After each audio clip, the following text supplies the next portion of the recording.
Well everyone, we're back. Welcome back to Prieto TV, and yes, Prietology has returned. We are here to start Season 3, and as you can see by all the plants and stuff that surrounds me, let me move this over here, we're doing biology. Biology is the theme of our third season. The first season that we did was about chemistry, and the second season that we did was about physics. If you haven't watched those, I recommend stop this video and go check the other ones because, yeah, just to catch up with the seasons. So yeah, Prietology, if you've never heard of it, this is your first Prietology video. Like I said, go back and watch the old ones. Prietology is basically where I teach you my knowledge of science, since I'm pretty knowledgeable in it. Also, big announcement for this season that is going to change. There's not going to be an experiment of the day for this season. The reason why there's not going to be an experiment of the day is because we're dealing with life science rather than physical science. Like with chemistry and physics, we could actually do like physical experiments. This one, we're not going to have an experiment, just going over the terms. And I may add something maybe to fill in the experiment of the day, but we'll have to see later as the season progresses. So yeah, let's go over our key terms. Alright, let's see if you can see me, right? You can see me. Alright, so our key terms for this episode, usually if this is your first time seeing, usually we have key terms, I explain them, and then at the end we usually do the experiment of the day at the end, and then announcements. So our 6 key terms today to start off the season. We have the cell, mitochondria, DNA, RNA, ribosomes, and enzymes. Very elementary stuff to start our first episode, the basics of biology. So let's get started. Alright, so our first term of the entire season, if you want to be very fancy, is cell. The cell is the smallest living thing in the universe. It is the building blocks, like the bread and butter of every living thing in the world. So it's the building blocks of all living things, and each cell has different functions. Like there's stem cells that help in growth, red blood cells that transport oxygen around the blood, there are the regular cells that build up skin cells. But there's a lot of different cells. Each of them has very different tasks. White blood cells help defense. B cells and T cells also help defense against organisms. There are about 100 million molecules inside one cell. You heard me right, 100 million molecules. So you can see how very, very small it is. And those 100 million molecules in one cell can make up to 20,000 different substances. You can see how that's a lot. Fun fact, also at the end of each term, usually we have a fun fact at the end. Fun fact, we started doing the fun facts thing last season. I'm continuing them into this season. Fun fact about it, the average size of like a regular cell is about 2 times 10 to the minus 5 centimeters? Or millimeters. I have to check. Alright, second term on the list, mitochondria. I'm pretty sure you've heard of this. This is an organelle. An organelle, by the way, is you can think of it mini organ. The little bits and pieces that make up a cell, the little things that provide the function of the cell. It's an organelle that produces energy for the organisms themselves. As you heard, the mitochondria is the powerhouse of the cell. You've heard that probably billions of times. Basically, that's what it does. It makes energy. They even carry sometimes their own DNA. Actually, I think it's not sometimes. I think all of them also already carry their own DNA with them. They burn food or substances to make a substance called ATP, which is adenosine triphosphate. I think I said that right. It's adenosine triphosphate. That's the ATP. And then the energy that they burn helps make chemical potential energy. We learned about potential energy last season when we talked about physics. We talked about kinetic and potential.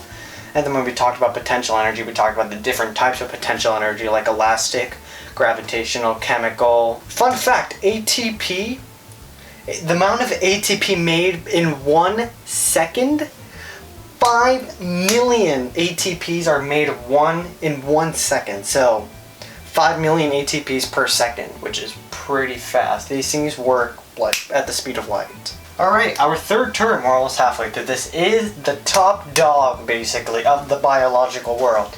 DNA. If you do not know, DNA stands for deoxyribonucleic acid. Deoxyribonucleic acid. It's one of the nucleic acids that make up a lot of the organelles and stuff in your body. It has a double helix shape that gives it it stores genetic information about your body structure. Basically, the blueprints of your body, everything about it. Genomes are like a collection of your DNA stored in the nucleus. The nucleus is like the central hub of the cell, controls all the cell's activities. The genomes are stored in there, and a nucleus has 46 of them, and a pair of 40, basically a pair of 46 genomes is called a chromosome.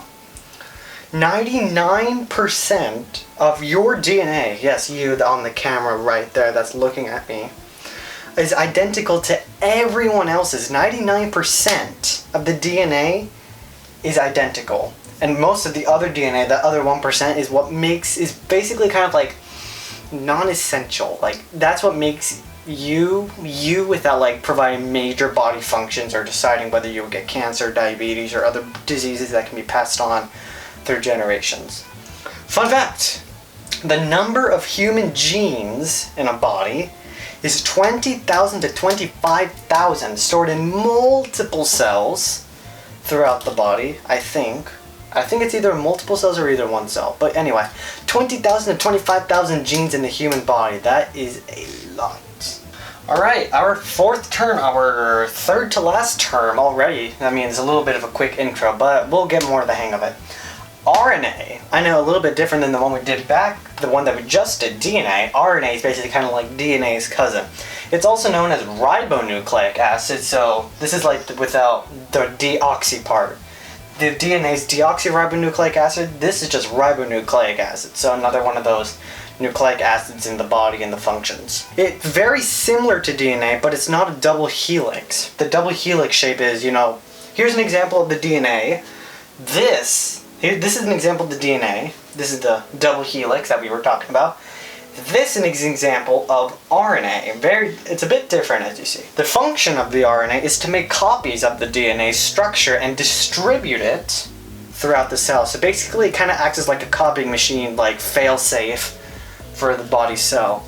Another thing that RNA does is it unravels the DNA double helix. So yeah, you understand here. This is the double helix, like that.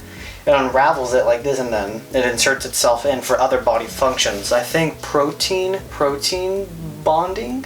No, it's something like that. Something to do with proteins, I think that it's worked for. Fun fact, the average size of a strand of RNA is 3.5 times 10 to the negative 7th millimeters, I think again. I have to write that down next time. Alright, we are approaching our second to last term.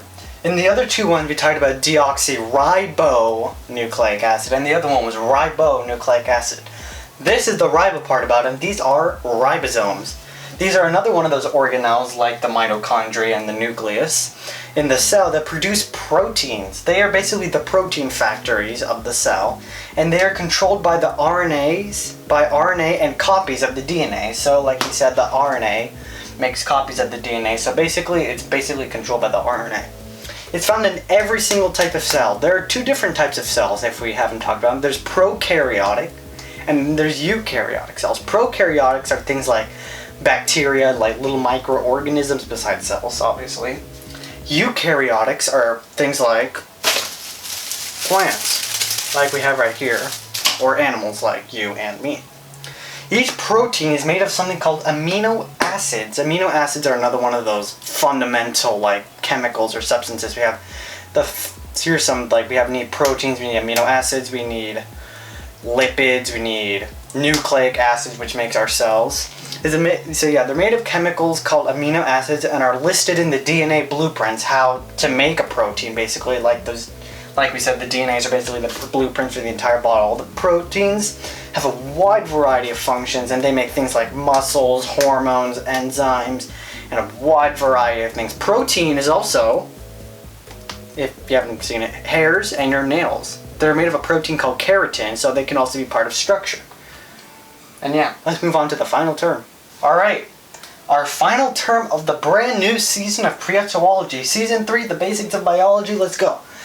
Enzymes. We just finished talking about enzymes when we talked about ribosomes, a type of protein. So they control and run your metabolism, which are the chemical reactions in the cells.